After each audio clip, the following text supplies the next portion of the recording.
right, so we start the week with the story that ended last week and ended talks between the United States and Ukraine. That headline-grabbing Oval Office clash between President Donald Trump and Ukrainian President Volodymyr Zelenskyy. So earlier today, President Trump on social media saying this: the only president who gave none of Ukraine's land to Putin's Russia is President Donald J. Trump. Remember that when the weak and ineffective Democrats criticize and the fake news gladly puts out anything they say, close quote.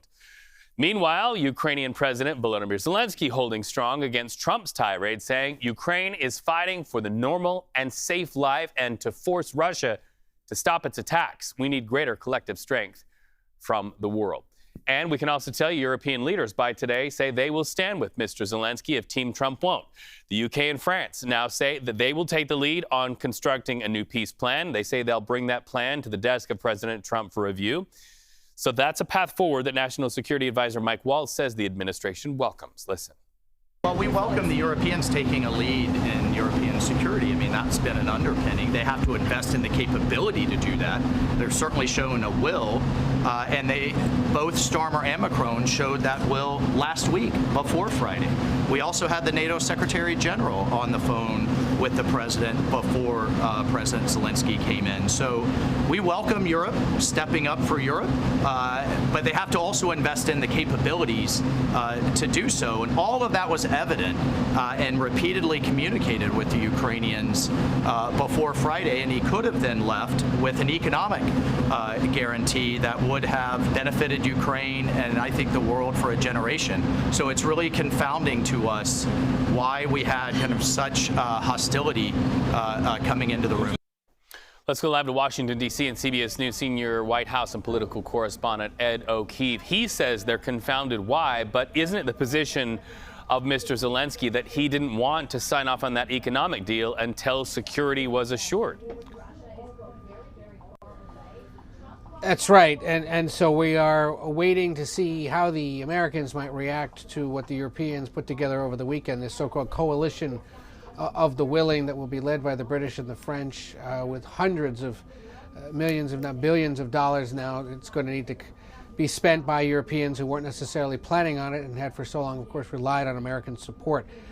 Michael Waltz, others in recent days suggesting that U.S. support for Ukraine isn't guaranteed. And so we may learn later today whether or not President Trump is willing to continue engaging with Zelenskyy in some way, or whether he's going to pull back American support for Ukraine, which of course would make this an even more critical and urgent matter, especially for those European countries. So it has remained top of mind here at the White House as the president prepares to deliver his joint address to Congress tomorrow.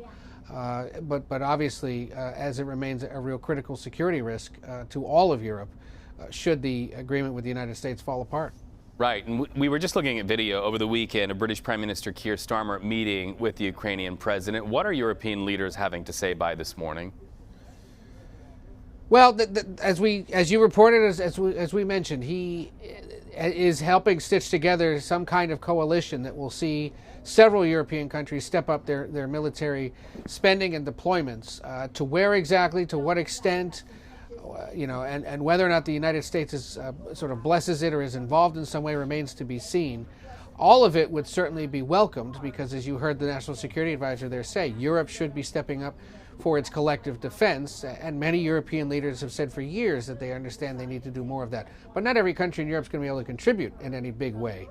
You may see the British, the French, maybe the Dutch, the Norwegians and others do so, but there will be other countries that simply don't have it, either don't have the political will or the economic means to put up anything meaningful, and there may be a real risk to Germany's new government as it puts itself together in trying to get a bigger defense plan in place as well.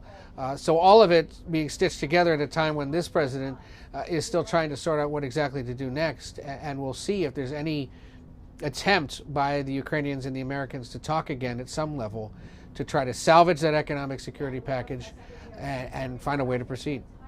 You know, Ed, it's likely we're going to hear a lot more about this when the president addresses Congress. And this will be interesting because we know Congress controls the purse strings. What do you anticipate that the president will have to say to the joint session? It's a good question, Reed, because these speeches for this president can go in all sorts of directions, and the White House can tell us all day that he's going to try to do one thing, and then he shows up and does something completely different. Remember, this is a joint address to Congress, not a State of the Union, because the first speech given to a joint session is usually done in a less formal, not quite State of the Union way. But it's his first chance to speak to a united Republican Party with full control of Congress and the White House, but one struggling to figure out how to pass a budget, how to address, as our CBS News polling shows, the urgent voter concerns of inflation and economic growth, and continue to implement the changes he's made to border security and immigration policy that are finding favor with most Americans. What's not registering much at all, at least in the polling we released over the weekend, is the conflict in Russia, or this focus on curtailing the size and scope of the federal government through the DOGE program. So what he decides to focus on tomorrow night will be notable to watch no matter what, but whether it addresses those top voter concerns of the economy and inflation specifically remains to be seen, because those are issues he has not spent much time on in recent weeks, despite the fact that polling has consistently showed that's of big concern to Americans. And one tea leaf we know, Wednesday, the vice president, as of now, is scheduled to go to the U.S.-Mexico border to inspect the changes that have been put in place in the last 40 or some odd days. So that's a signal that is likely to be a big part of the conversation. And then, of course, there's the issue of tariffs. Will they be implemented as promised tomorrow against Mexico, Canada, and China? And how do those three countries begin to respond? How does that affect the American economy? All to be seen in this busy week to come, Reed. Well, and the president knows he is addressing elected leaders who are now going back to some of the areas they represent, and they are hearing from the people who sent them to Washington in the first place in some town hall meetings that are heated in some cases. Are you getting any sense that the president is at least starting to be responsive or listening to some of the messages that are coming up through the pipeline from voters? Not quite, or at least not yet publicly.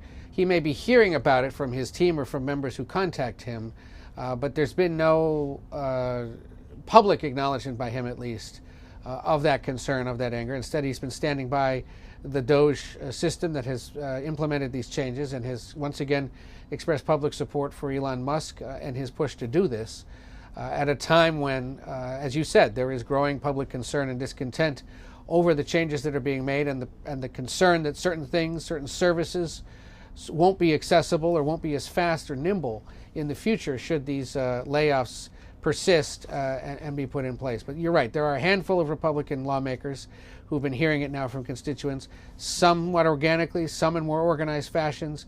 Either way, it's a good reminder to those members, to the White House, and to the viewing public that 85% of those who work for the federal government are not based here in Washington, but all across the country in different cities like San Francisco, where you are, several Midwestern capitals and big cities there, and of course across the national park system, research laboratories or the CDC in Atlanta.